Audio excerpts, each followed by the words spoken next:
So let's talk real quick on setting up your rifle for field work. Now, keep in mind, this is just my opinion and my opinion only. Take it with a grain of salt and go ahead and peruse other videos. There are other people that have different mindsets, but this is geared more towards budget type setups and just things that you can do. I'm not really going to talk about the type of rifles, which type of rifle is best, or what brand or anything like that. The rifle I'm using for this video is just a Bear Creek Arsenal Generation 1 side charger. It's a really inexpensive setup, and it's a visual representation of a lot of the setups that people have because they're very budget priced, and you can get a setup like this without spending a lot of money. That's kind of a hard thing these days. Inflation's going up. Gas prices suck. I mean, just things are not in the best of shape. This is 2022, April 2022. So keep that in mind. Sometimes people just don't have the money to get a real fancy setup. So I just want to go over a few things that you can do to your budget price setup to help you. Just a couple of things to think about if you're really wanting to set up a rifle as a good field gun. And my definition of field gun is not just self-defense, as far as the Second Amendment is intended to, as far as tyrannical stuff, either enemies, foreign, or domestic. But it could be a good field gun for hunting, self-sustainment, all that good stuff. So just keep that in mind. So we're going to start from the muzzle and work our way down. And I'm just going to move the camera up here just so you can see a little bit better. So starting at the muzzle, you want a flash hider, not a muzzle brake. If you're really wanting to focus on concealment while still maintaining a good amount of use out of the gun, then yeah, you want to take away the muzzle brake, especially if you have something smaller like a 7.62x39 or 5.56 or 5.45. Any of those light recoiling guns, you don't really need a brake. Just with a little proper technique, you don't have to worry about recoil. So I would say get a flash hider. Now, this flash hider is just a standard A2. These things are super dirt cheap. They're everywhere. Seems like I could go to any gun store and go, hey, you got any A2 flash hiders? And the guy can pull out a bucket of used ones and go, here, a couple bucks for each one or whatnot. So really inexpensive, easy to put on. And, it works really well it's kind of the catch-all for everything. It's not the absolute best in one particular thing, but it's kind of like the jack of all trades. It does provide a little bit of compensation. It provides a good amount of muzzle flash. As far as dust, you'll still get some dust movement if you're shooting near the ground in a prone position, but not as much as an A1 or a standard like a muzzle brake type setup. So moving down from that a little bit, let's talk about the flashlight. Do you need a flashlight on your gun? And my answer to that is no, you don't. A flashlight does help, but it's not a need. Yeah, for home defense it works. Yeah, you want to have good target ID, but if you look at what's going on in Ukraine right now, how many lights are you seeing on guns? Things can still be done without a light. Does it create a slight disadvantage in certain scenarios? Sure it does. So if you're going to mount a light, what I suggest is just make sure it's a decent light. Keep the mount very simple, like this right here. And also keep in mind, if you're going to use a light, you want to have the means to cover it during daylight. And what I mean by that is if you sit in a field facing the sun right here on the prone, this right here, just by how the lens is, will provide glare, and you'll be noticeable. Depending on the type of light, how big your lens is and whatnot, it does kind of give you away a little bit. So you want to put something over it. If you can find a scope cover or like a flip-up scope cover that works, that's a good thing to add to the front of a light. Or you can get a mesh or something you can put over it, and then you can just take it off at nighttime, secure it with rubber bands. It doesn't matter. But you want to keep cognizant of that could, if you're facing in the right angle, the glare could give you away a little bit. Also at nighttime, if a light is shining in your direction and the light bounces off of this, it will glare as well. So just keep that in mind with lights. You want them really simple, really easy. You want them mounted. Use some of the thread locker and whatnot in your mount so that way the light doesn't come loose and you don't lose it and all that good stuff. I don't really worry too much about lumens or candela or anything. That's not really what this discussion is about. It's just, find something that works for you and your environment. But don't fret if you don't have a light. It's okay. Your rifle is still usable in the field. You just may not have that one capability. But just don't worry, you can still be usable. So moving down from the light there, sorry, I'm knocking some magazines over off camera here. So moving down from the light, let's look at your sling mount. So just a simple 2-point sling. This is a spare Troy adjustable 2-point that I've had, and I just mounted it direct to the M-LOK rail. This over time, with the sharp edges inside the M-LOK slot here, I can see that sling becoming frayed. So over long-term use, that's probably not the best thing. But for right now, I can certainly throw it on and I have a good sling option until I get to the store and spend, $10-20 or whatever to get a proper mount and then throw the sling on that way. So it does work. Moving from the sling mount to a red dot optic. Red dots are pretty popular, and for good reason. They're awesome optics. One thing about a red dot, though, is make sure you have spare batteries. Keep up with your battery life. Make sure it's still good, because you don't want to run into the field with this and really need it, and then your battery has failed and you have no dot. One thing that some people don't think about, now this is a Riton Optics RRD. It's a good budget dot. I've had it for a long time and it works extremely well. This one, I don't believe there is a offering for a kill flash or a honeycomb or anything like that to mitigate the glare off the front of the red dot. You can see right here that there is glare. And just like a flashlight, in the right lighting environment, you can get glare. At nighttime, if light flashes in there, you can get glare. Now, there is a really, really easy way to mitigate that. And you can use the flip-up caps that come on most of these types of red dots to do it. All you have to do is close the front one.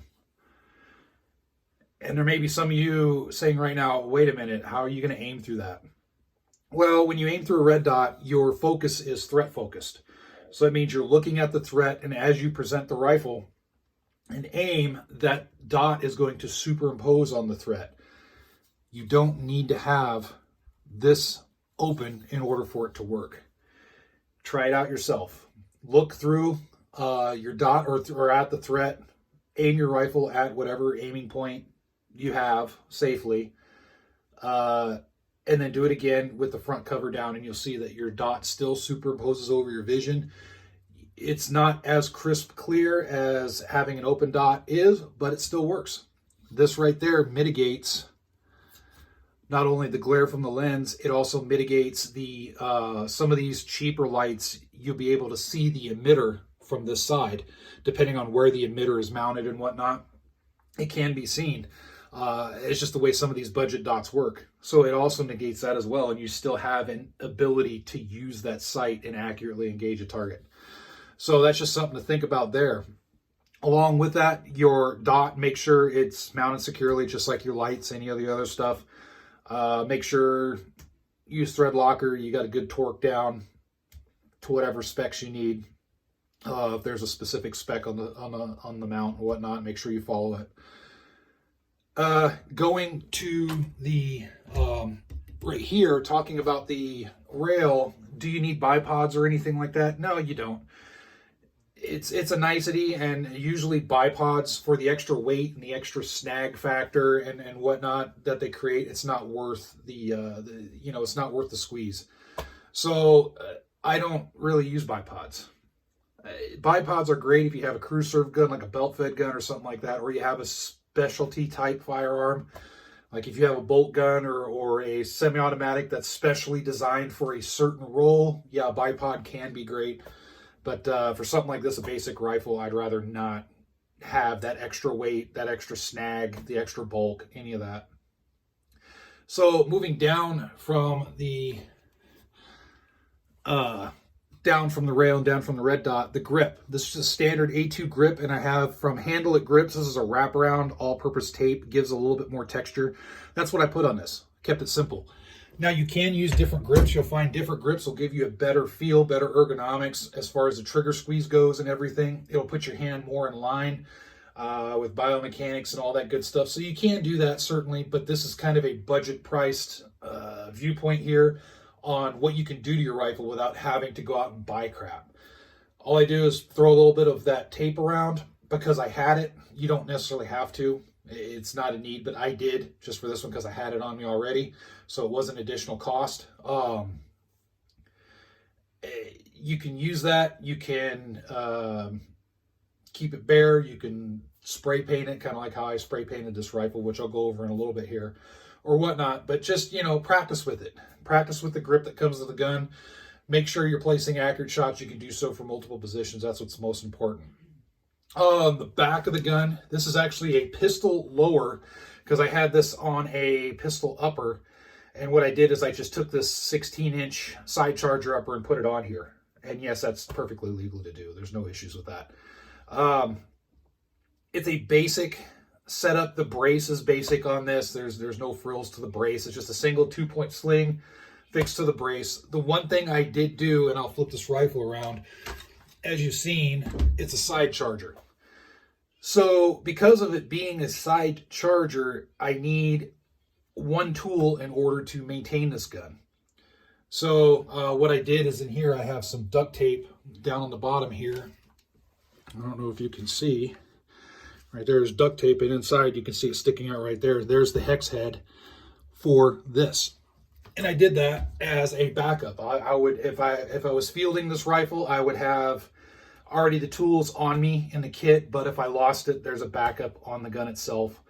And worst case, if I'm shooting and this thing comes off, I can still use that hex as a way to kind of charge it.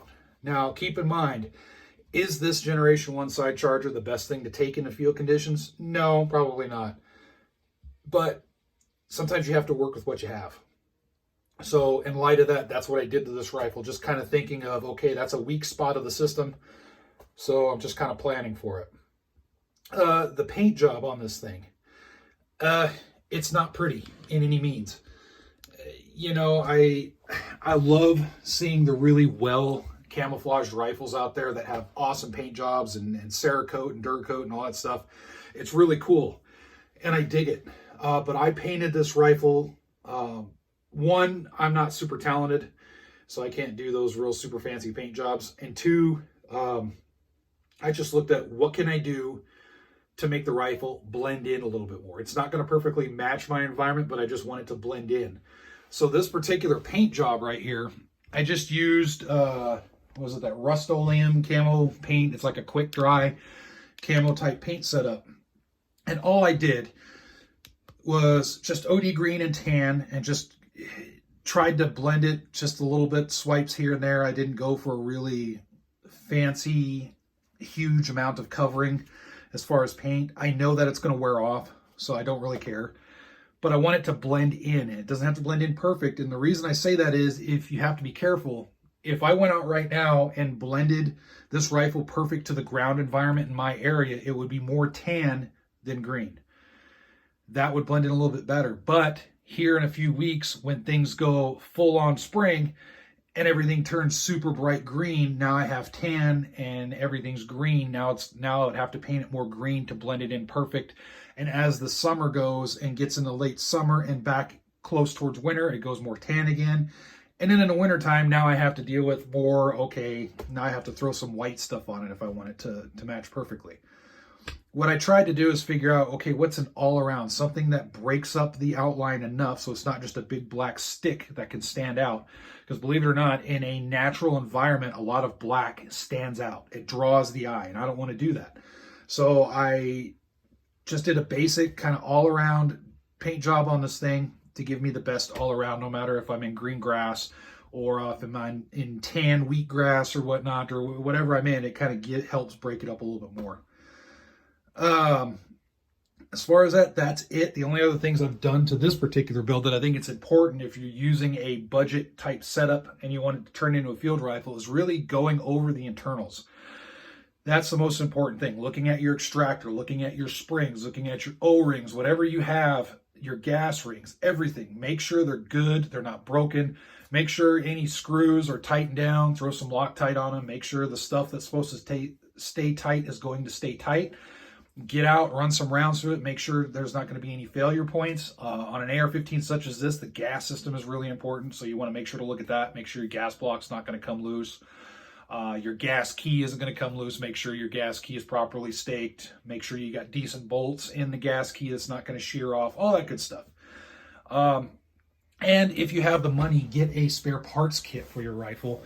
So I have a little baggie that I have that I can throw in my kit for this particular one, if I wanted to. And it has just some basic things like O-rings, you know, just some small stuff, maybe an extra extractor and whatnot. Just stuff that might fail that I can replace. So, all right, just wanted to go over that. Feel free to leave your comments. This is just kind of a few things to look at when setting up a basic field rifle, and you're doing so with a budget. By all means, is this the perfect rifle? No, it's not. But I wanted to use this as an example just to say, okay, here's this rifle. You know, here's what I did to it to kind of make it more field worthy than it was. So, all right, with that said, I'm going to stop yapping here. Feel free to leave comments, all that good stuff. I hope everybody's staying safe out there. I hope you're weathering all the issues that the U.S. is having. Keep in mind, final thought, don't let it get to you too much. Your life is still your life. Take a second, unplug from the TV, unplug from the fake media, social media, all that stuff. Spend time with family. Go out, go for a walk, and just remember that, you know, life is still good. We have issues, but it's not all bad. Life is still good. All right, thanks for watching. As always, stay safe.